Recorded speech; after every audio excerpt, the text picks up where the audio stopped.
Alright, so we got the 556 JAKL out here. These are the first shots through optic on here, but haven't run around through it yet. So we'll see how it does.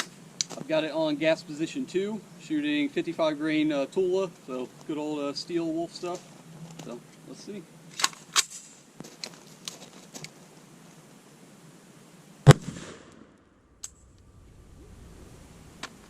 What? What happened there?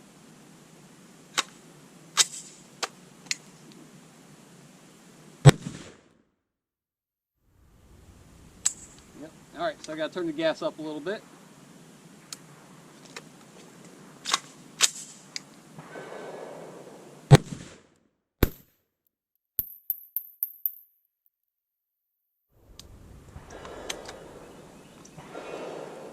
Alright, so with the weak steel Tula, going to turn the gas up to position number 1.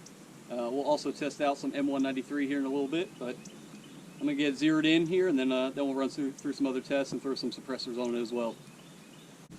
Alright, so we're going to test out the gas position for unsuppressed with the Resonator K, and then with the Griffin Paladin K, or sorry, Griffin Paladin. So we got K suppressor, full-size suppressor, and we'll try the 4 different gas positions, see how it runs. We'll do that with Tula ammo and M193. So we already know with the Tula, it requires you to be in the full open position. So position 1, that's straight up and down. And with the Res K, we're running in the 2nd position. So we'll see how low we can go. You can change this with your, you can change the gas position by hand, but it starts to get a little warm. If you use a round in there, you can do that, but it starts to scratch up the front just a little bit. You get a little wear mark from the brass. So I'm just gonna use this chamber flag. So let's see, we'll put it in position 2, fire a couple rounds, and then we'll try to go down to the next one, see if it still functions. So again, this is 55 grain Tula.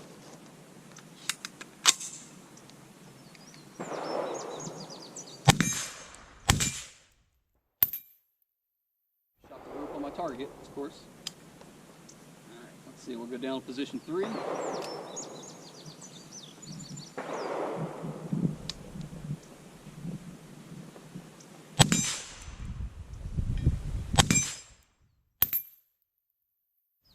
Go down position 4. So this is as closed off as it gets.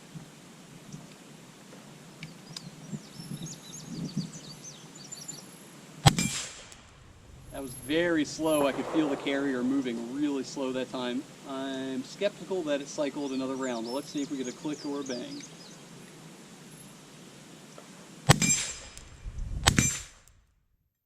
It's functioning all the way, all the way on the lowest point. It's not closed, there's still gas running, but you can feel that carrier moving really slowly. It's kind of interesting. So yeah, so it functions on all 4 settings with the Res K. So let's swap that out and see how it does with the. Actually, we'll switch ammo first, and then we'll switch the suppressors just because they're getting hot. So let's try. This is LC M193. Turn it back to position 2. That's where we started. Right.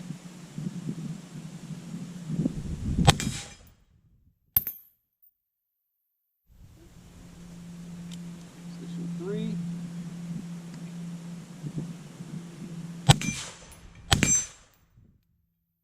And position 4.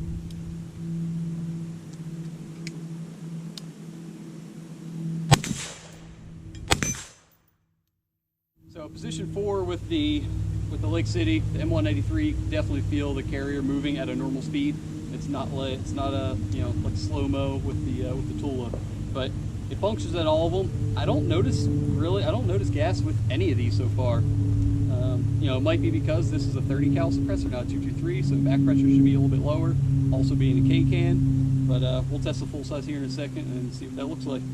So we've got the Paladin, so full Paladin or Alpha, we got 2 different names for it, but full size 30 cal can on here, and we'll start off with the Tula, and we'll see how that cycles. I'm gonna start it on position 1 since I haven't tried position 1 with the full size yet, and we'll see how it goes.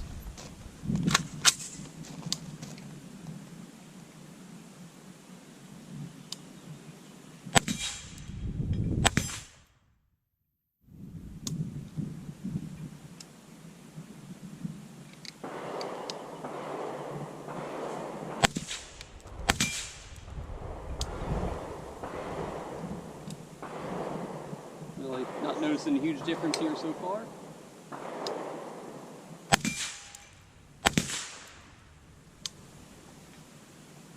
And then position 4.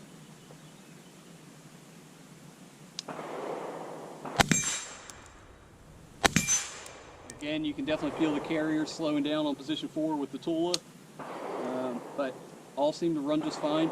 Again, not noticing much gas in me. This may just not be a very gassy gun, which I wouldn't complain about. Being an AR guy, I'm used to getting a lot of gas in my face shooting suppressed, and you know, this Tula stuff smells like cat piss, so that would be welcomed. I think my friend's laughing in the background when I said Tula smells like cat piss. He thinks I'm joking. It smells like cat piss. Alright, so now we got the M193. We'll start it off. I'm just going to start on, we'll start off on position 1, just for the heck of it.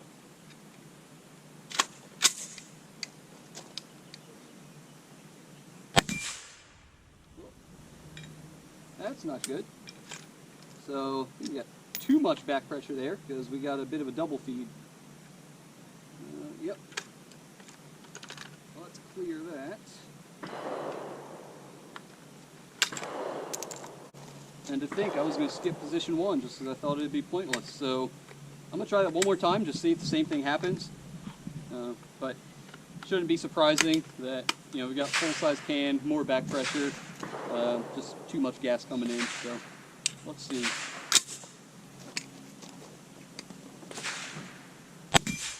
Yep, same thing. So I guess that tells me do not use position 1 with a full-size can and full power ammo. We'll get it on position 2.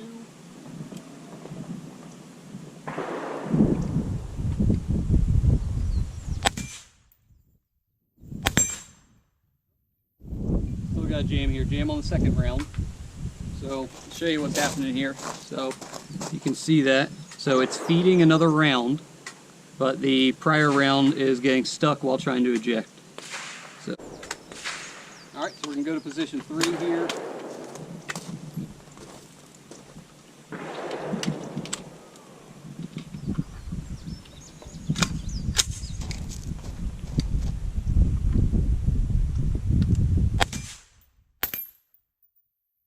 right, seems to run fine on position 3. And position 4.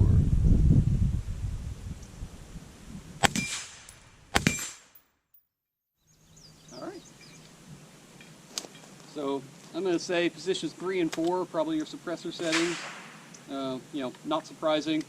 Obviously you want to reduce the gas when running a suppressor because of the increased back pressure.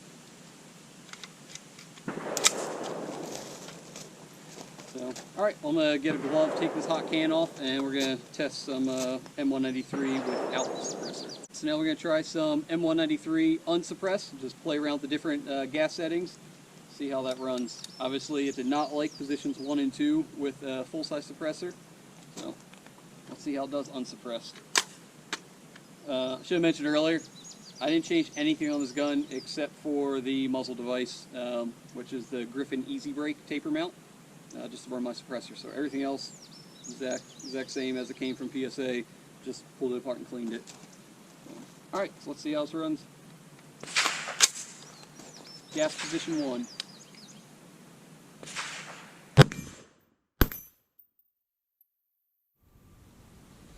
Definitely not as pleasant as with the suppressor.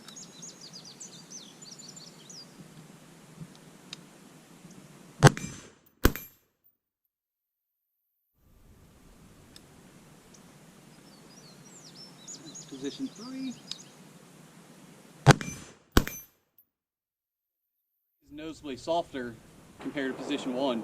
Let's see if 4 gets much softer.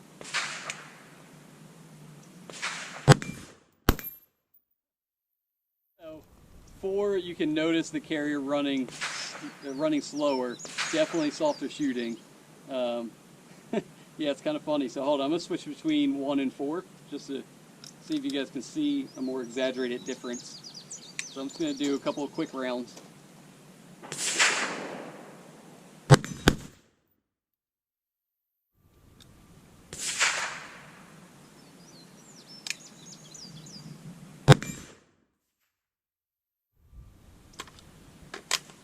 Alright, so it didn't cycle that time.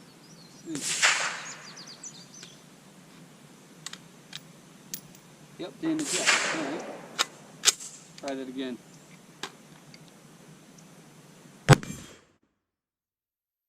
So the carrier is moving so slow now for whatever reason, it's not wanting to run. CMI.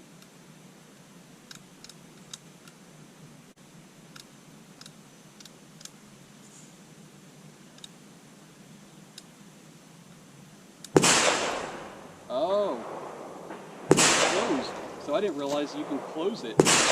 So I did not realize you could actually close this off. So hopefully you can see this. This is position 1, position 2, 3, 4. Then you can go a little bit farther, and that closes it off. I did not realize that. So let's put it back on position 4. Oh, it's a little toasty. I touched that for a second. All right, let's put it back in position 4. I'll go 4, and then I'll switch back to 1 to show that difference again. I don't know why I didn't notice that while messing with it the other night. All right. So we're in position 4.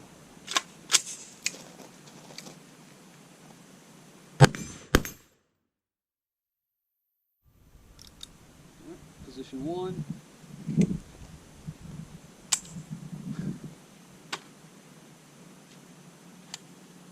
Huh, so it didn't chamber another round.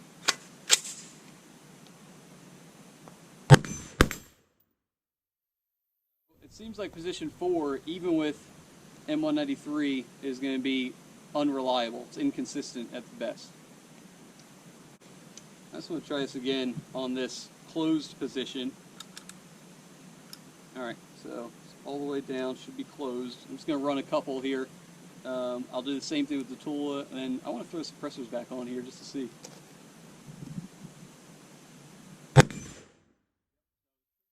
Reset, so I can feel, you know, it's dead trigger.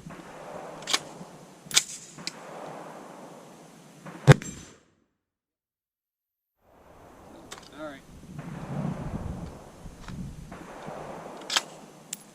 Yep, so on the closed position, as you'd expect, it doesn't cycle the carrier. You can feel the trigger doesn't reset.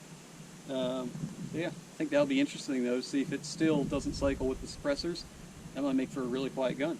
Well, for 5.56 at least. So let's see. Let's try the same here, this closed setting with Tula.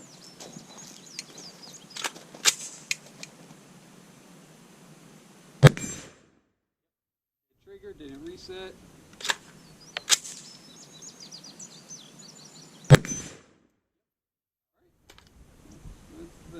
Res K again, so we got the K can. Throw the Tula in here. Whoa. Okay. Didn't expect that. It's gone. The piston adjusting knob is gone. That flew out on me, apparently. Or dropped out. So now I gotta search around the range to try to find that.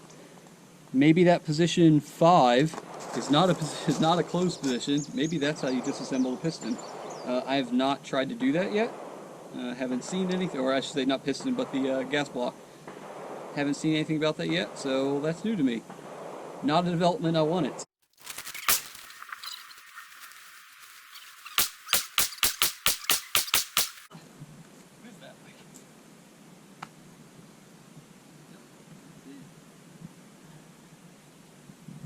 Alright, so we found the piece. This is the adjustment knob for the gas block. Interesting just to see the design here. So you've got the 4 holes, 1, 2, 3, or detent stops, 1, 2, 3, 4. The 5th one here, there's a, you know, it's cut all the way through. There's a notch there. I'm sure, apparently, that has something to do with disassembly. But then you can see the corresponding gas port holes, large, a little bit smaller, and smallest. And then you can actually see a little mark there from where the gas was hitting the closed spot. Again, apparently not supposed to do that. So hey, we're learning together. But I'm glad I at least found this piece. Unfortunately, I'm sure there's a spring and detent that went flying also. And I haven't been able to find those. So it looks like my shooting of the JAKL is done for today. So a little disappointing, but I mean, I guess it's pretty much my fault, because I knew it was a 4th position, but I turned to the what felt like a 5th position, so be it. Yeah, my friend's still looking for the spring and detent. I think that's impossible. You're never going to find a little spring and detent out here in rocks and steel cases and a little bit of breath sitting all over. Yeah, I mean, the JAKL shoots great. I definitely like it. I'm happy with it. You know, this is a little disappointing, but hey, gotta learn one way or another. At least I'll figure this out first, and you guys won't make the same mistakes, hopefully. But that aside, shoots really nice. You know, it seems like it works well with suppressed, unsuppressed. You know, full power M193 or Tula. So big difference in velocities between those. So it's good to see you've got the flexibility with the four position gas block. Yeah, I mean, you know, you turn that gas down a little bit, you can definitely notice, you know, the gun shoots softer. So, you know, I'm never going to complain about being able to tweak that. Yeah, I mean, all in all, like I said, feels really good. It's, you know, lower. I'm an AR guy, so, you know, it's kind of what you'd expect. So, first I got to fix this, got to figure this out. But beyond that, I've got a couple little things I'm going to do to the gun, just, you know, switch some things out. And I'll probably post some other content on here. I'll definitely update you guys, let you know what I find out about this. I'm just going to go hop on ARFCOM and contact PSA and, you know, see what they can help me out with. So that's it. Hope you guys enjoyed the video. You know, I tried to compare as many different things as I could with what I have. So hope you guys liked it. Hope the video came out good. Hope the audio is not crazy. It's not too windy today, thankfully. But if you have any questions, put them down in the comments. I'll definitely respond. Thanks for watching.